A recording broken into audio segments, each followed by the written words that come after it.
Welcome back to Brick Wall Breakdowns. This is going to be episode number 6. I'm Max Dean. You can find me on Twitter at @TheMaxDean. I'm here with Kyron Samuels. He is our offensive line expert and insider at Defiant Takes Football. You can find him at Kyron Samuels. So today is going to be a fun one because we are talking about Paris Johnson Jr., tackle from Ohio State. Played on the left side here at Ohio State.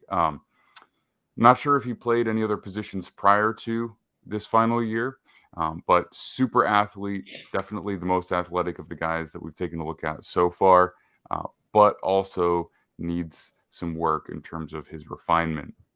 So there's a lot of potential there, but we're going to probably see a little bit of difficulty year one. We're going to see some flaws, I think. Kyron, how you doing, man? I'm doing really good, man. Excited to get into this one because this is a pretty highly contested, guy. He's either really high on your board, or he's I see some people that didn't even have him in the first round or in the top five offensive tackles. So, and I get all of the opinions on it. So this is one that I'm really excited to get into. Yeah, I think it really matters what you look for in a tackle. Like, I think this is a guy where a lot of coaches look at him and they see a guy that they want. They want to mold him. You know what I mean? They see the traits. They want to be able to, they feel like they can coach some of the mistakes out and whatnot. And then you look at the evaluators and you're like, well, I see a lot of potential there, but in terms of how bad I might look year one if I take this guy, it could be a bit of a question. There's no doubt the sky is the limit. So Yeah. let's And he go did ahead play and guard. He played guard in 2021, so he has played inside before. But that definitely was a position of need for them this year. So he kicked him out to left tackle, and I thought he played pretty well this year. But yeah, definitely a difference between left tackle in the Big Ten and left tackle in the NFL, especially if he ends up in a division like the AFC East. So it'll definitely be a big adjustment for him. yeah. So a lot of these top offensive linemen ended up playing against Georgia, which has been pretty cool. It's been a great opportunity to see what they look like against legit NFL talent, not just one guy who's going to be a third rounder, like multiple first round caliber players, which is cool. So he is 6'6", 313, so he's got all the requisite height and length that you want for a tackle prospect, and he moves super, super well. We're going to see that. But, just in terms of your overall opinion on this guy before we jump into the tape, you want to give us a baseline, what do you think about him? Okay, so I like the guy, but this is one of the guys that I didn't have in my top five tackles, and a lot of people thought I was a little crazy for it, at the beginning, because this is a stance that I've had since probably December, November ish, and I feel like as people have gotten into the tape more and more, you either agree with me or you're like on the opposite end of the spectrum and think take the guy top 10 because what he could be outweighs what he is right now, which is totally fair. So I like the guy. I think he's extremely athletic.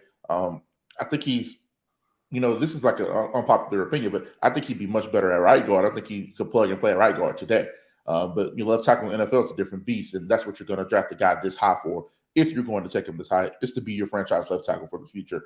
What I do like about his game, besides the athleticism, is he does have a mean streak in the run game. Once he gets his hands on you, he has the ability to kind of go over the top a little bit, and I like that. He plays through the whistle, and that's what you want to see. And that's kind of a characteristic for all Ohio State offensive linemen. We'll get into Daewon Jones eventually, but he's another guy that plays through the whistle, and I really like that about those guys. Punch placement is definitely the issue here. We'll get into it. We'll be able to see it a little bit, but using his hands, working with his hands, timing with his hands is everything. Because he is big, he is strong, he is athletic. Once he gets them on you, he does very well. But that's the biggest issue with him, and that's something that you can't have at the next level. So excited to get into the tape because everything you want to see from an offensive lineman, he has it, but he just doesn't do it consistently enough yet for me to be like, this is the consensus top tackle. Yeah, I think the thing that jumped out to me is obviously the traits, but if the play goes exactly how he's expecting, he does quite well. If there is something that he's not expecting, he's not necessarily like anticipatory in terms of that. He's not super quick to react, if there's a stunt that he's not expecting or if the defensive lineman throws a move at him, he doesn't really have the counter for that yet, right? So he just needs to understand what guys are going to do to him, and that's only going to get more challenging at the next level. So let's take a look and see. Once again, I pick the plays, I send them to you. you cherry pick those plays. So I'm curious to see what you decided that we want to look at today. All right. All right, this is Georgia game. One of the, like you said, one of the biggest games of the year, and you really get to see them against top flight talent. So this is one that I wanted to start off with the negatives right away, because you kind of I normally try to pick like 4 or 5 good ones and then one bad one that kind of shows what he needs to work on. This is what he needs to work on right here. This is just, I don't want to say it's an experience, because he's played a lot of football. This isn't a guy that hasn't played football. He's played a lot of football, but I remember the Darnell Wright clip from Alabama where he gives the hand and he's helping inside and his body's still in position. He still has his feet connected. He still has his outside arm ready to strike and displace people or move you along. This is the kind of stuff you see when you're not refined. He doesn't have his hands in the right place.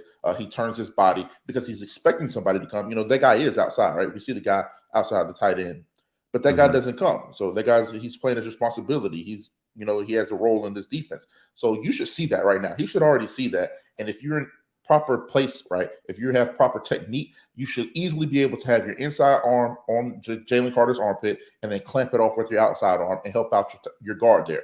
But he's not in great position. He overextends. He gets his body turned. And then you see a little bit of the stuff.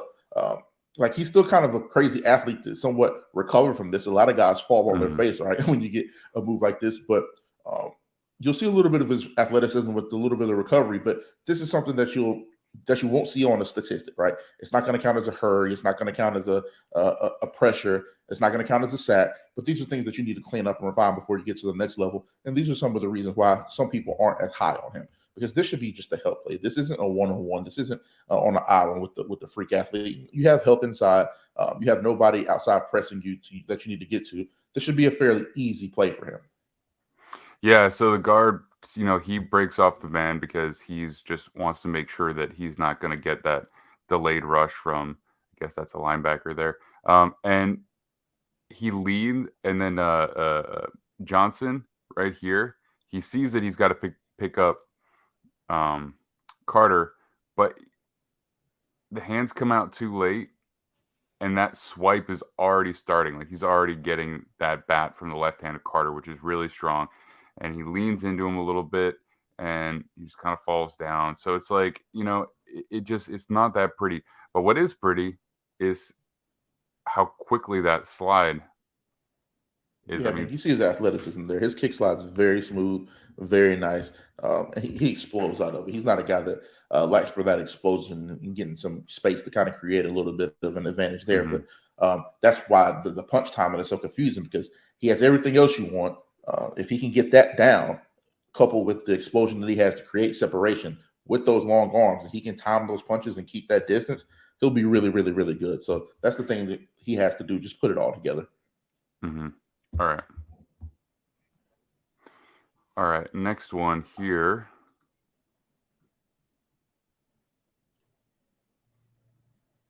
See, this is one I saw. Another one where you see what he needs to work on, right?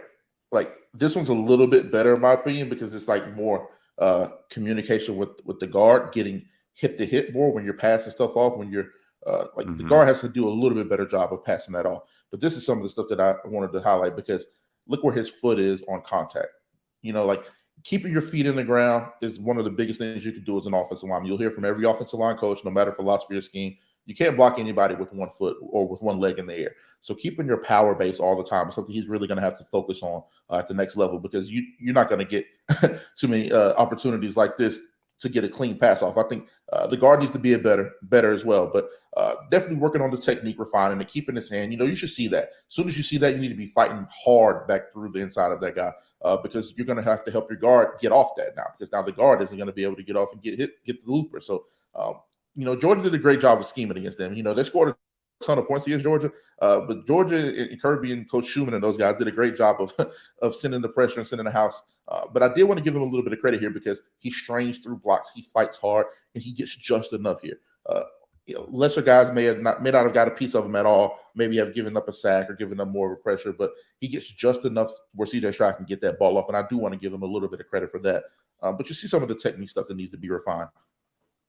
Yeah, exactly. So this is what I was talking about. He is not anticipating this at all whatsoever. And, some of that stuff you're going to learn, but you would hope as a starting offensive lineman at a school like Ohio State, you're more ready. And the thing is that I can't even say that, to me, there's really no chance that it's coaching, because I see a guy like Dawan Jones doing a better job of this and being more anticipatory with it. So I know that it's being taught, and I would assume it would be anyway at a school like that. But yeah, so it makes it easier to assume that, it's him just needing to hit the books a little bit harder. But again, then the flexibility here to catch this and not just get thrown on his backside, again, very Yeah, impressive. you see the athleticism from the kid at all times, even when he's messing up, even when he's not where he's supposed to be. Even if you have some other stuff to nitpick about, you see the athleticism, and like we said, what you can mold. If you can get this guy doing the right things at the right times, you're going to have one of the better football players. All right, let's take a look at the next play here. So this is a really good rep. You see when he gets his hands in the right place, when he times his punch, when he has his power base, and he doesn't have a leg in the air, doesn't have a foot too high, choppy, where you can really strike your leg and keep your power in the ground. You see what it looks like here. So this is a really good rep from him. I just wonder what the difference is, because look how high his hands are, right? His hands are in the right place. He's already anticipating the swipe. He refits his hands already. I mean, he adjusts his hands. This is very high level here. So I wonder what the difference is between these reps and then some of the other reps we've seen, because this is a great rep. This is a fantastic rep. You see, he gets his hands inside, he refits, and then he locks it down. There's nothing happening there. And he has one of the better reps of this game. So I wonder what some of the stuff is quelling him consistency-wise. I would like to see him be a little bit more consistent. But, man, this is what the opposite reps aren't going to be the ones that people remember. They're going to remember these reps, because this is the stuff you get when you have a 6'6", 315-pound kid with the athleticism that he has. If you could just get him technique-wise to be refined and do this down in and down out, like I said, then you'll have a guy, justifiably taken in the top half of the draft. Mm-hmm. And I think I want to point out, look at all the mess around his legs and how well he keeps his balance. He's got two defenders falling on either side of his legs, and it's just like it doesn't even faze him. But I honestly think, based on what I've seen from him so far, he plays so much more confidently if he knows what to expect, or he feels like he knows what to expect, and then that actually happens. He just doesn't have the change on the move yet. You know what I mean? He doesn't have that. So if he sees the loop, he sees the loop late, and then he doesn't recover from it well. Outside of And I the will give him I'll give him a little bit of a pass here. This is his first year starting at left tackle. So that was his first time actually doing it for an entire season. And, he plays at the University of Ohio State in one of the most competitive conferences. And then he gets to the playoffs against one of the better teams, the national champion, right? So he's not playing against, bad competition. He's learning on the fly against some really, really good players, some really good NFL talent. So I'll give him a little bit of a bell there. But like you said, we have seen Dawan Jones. He looks a little bit more relaxed and composed, and his understanding of the game looks to be at a different level. So hopefully that's something he can adjust and kind of learn a little bit quicker than he may want to here. Okay, next up. This is some of the stuff that I like about him in the run game, right? Like, nothing happens on this play, but you see his ability here, some of his natural explosion, some of his nastiness, his mean streak. He's not just coming off the ball and just placing his hands. Like, we'll watch some guys here. I don't know if they just don't have the power to do so, or it's just their temperament, but they're not nasty in the run game. They get the job done, they block, but he's trying to fight through. He's trying to grind through that block here.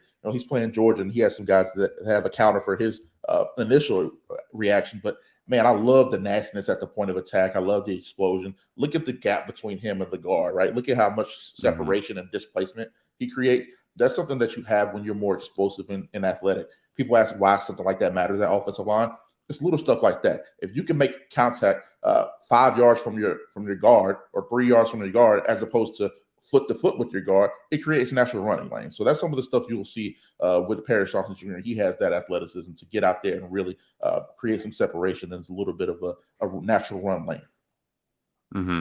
Yeah, he gets off the ball really well, makes contact, anchors really nicely, and then even gets some push as well. And then he does get ripped a little bit here, but it's when the running back's already past him. Right. Really nice job. Yep. Right. So his technique is infinitely better in the run game. His that inside hand was where it's supposed to be under that armpit because you can't make a move if you can't move your arm, right? So his hand was in the right place, and it helps you kind of dispel some of those counter options that the defense lineman has. So his run game technique is nowhere near like his passing game technique. He's very, very advanced there, and he's really good in the run game, I believe. All right. And this will be the last one. This is the most impressive rep I've seen from the kid, like Mm-hmm. all season, probably his entire career. This is what you would love for it to look like all the time. Great set. He takes the set. Like I said, this is where the explosion and athleticism comes into play. His set allows him to process and diagnose. If he wasn't able to get that separation where he could see the move coming, he probably wouldn't be able to pass this off as well. So some of that explosion, this is where it helps. Remember on the first rep where they're passing it off, I was very upset with his inside hand. He didn't have his inside hand in the right place. He didn't have his base. Now look what happens. He has his base right. He has his feet in the ground. He has that inside hand where it needs to be. It's already striking 78 and giving him the opportunity to kind of pass it along, right? And then clamp and anchor. So it gives you the opportunity to clamp and anchor. And then we see that here where he gets his feet in the ground and then it's over from this point on. And then he finishes the rep is another thing that I love. So you can kind of see it here. This is like the perfect Paris Johnson Jr. game because you get to see everything. You get to see what he's bad at, what he's really good at, and what he can be when he puts it all together. Well, this is also way later in the game, so he's either learning himself or getting coached up successfully throughout the game, right? So that's a really good thing to see because he's starting to know what to expect a little bit more. Hands are up way earlier, right? The hands are ready here. In the last one where he had the issues, hands weren't up early enough. So up early and good placement. And look, he knows it's coming, right? Like right here, that is so much earlier that he was even looking at the defensive tackle than last time. Right. And I'm about to say the guard does a much better job passing this one off as well. It all works together, right, for sure. But you love to see the improvement from the beginning of the game to later in the game. I believe this is in the fourth quarter, much later in the game. So when they're a little bit tired on defense as well, but that's one of the things that you'll notice about offensive linemen if they're in shape or not too. His set looks the same as it does in the first quarter, so it lets me know he's in very good shape as well. Then you just see Jalen Carter here just screaming at the quarterback, like no matter how it is tough because he's just an unbelievable prospect, but it's like everybody looks so good and then just all disrupted by this one guy. But all right, so look, I mean, I think he's a good prospect. I like him. I do. I think that I would be uncomfortable taking him over a number of the other tackles, a number of the other offensive linemen who I just feel are a bit more ready year one. And there's always the caveat if you get him with a good offensive line coach, but I just think if you take a guy that high, you expect him to start, and it could be a bit rough, right? There could definitely be some games where he's going up against savvy defensive linemen, really good defensive line units that rush as a group. That's going to be tough for him, I think, and there's going to be challenging moments. So, if you were to draft him, how highly would you be willing to do it? Somewhere in the late first round. I think anywhere from 20 to 32 is where I would take him because of the natural ability, the natural athleticism, some of the mean streak that you see. But I think he'll go higher than that. And the main reason is because he's a pure left tackle. I think there's only two in this draft. You have Broderick Jones, and then you have Paris Johnson Jr. Everybody else, Peter Skoronski played left tackle in college, but there's debate on if he's even a tackle at the next level. Anyway, I have my opinion about him. I think he can play tackle, but some people think he's just a guard that you're going to play a guard. You don't know if he's a franchise left tackle. The Darnell Wrights, the Matthew Bergerons, the Jalen Duncans, the Cody Mounts, those type of guys that are the Dawan Jones as well. Those guys are more projected on the right side of the ball. Nobody's talking about these guys playing left tackle at the next level. So when you're talking about getting a franchise left tackle, I think he has a leg up there because him and Broderick Jones are probably the only two true pure left tackles in this draft that have that top end talent that you would take in the first round. Mm-hmm. All right. I mean, I fully agree. I think we're going to talk about this. So this episode may or may not come out before our Monday live stream, we're going to have Coach Reagan Smith on. We're going to be talking about all the offensive linemen. Because last time when you gave your rankings, I hadn't really watched guys that much. I was kind of giving snap judgments on some of the guys just as I was watching them flash across my face.